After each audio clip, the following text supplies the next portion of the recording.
name is Sean Scarborough. I'm a junior at the University of Alabama studying business management and entrepreneurship, as well as having a minor in history. And I'm currently right now working at the Gorgas House with giving tours. That's one of my extracurricular activities.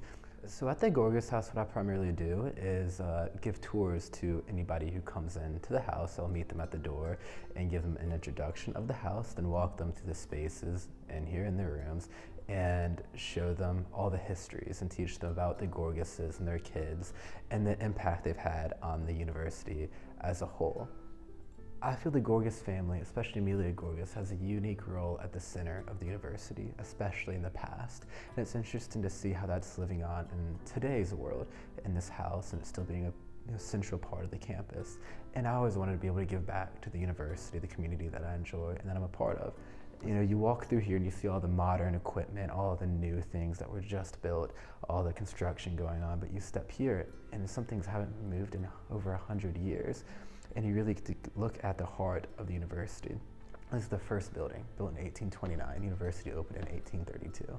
And this, you could say, was the core of the university. And no one really knows that until they come here.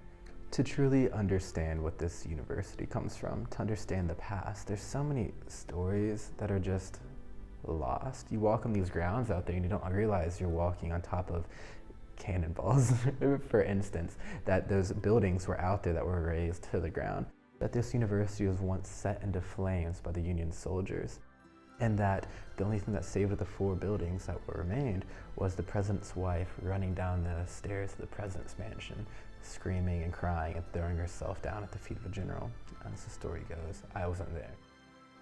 You don't know that. People don't know that. People don't realize that they're still finding cannonballs here on campus that were found because they were buried whenever the Union was coming and they didn't want them to have access to that ordnance. So as a last-ditch effort of trying to help the Confederate soldiers, they buried all of their munitions.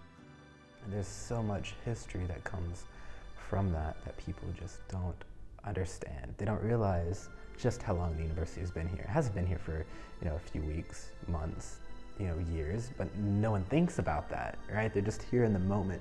They don't realize all the lives that have built this place up, where it comes from, their roots that really built this university up.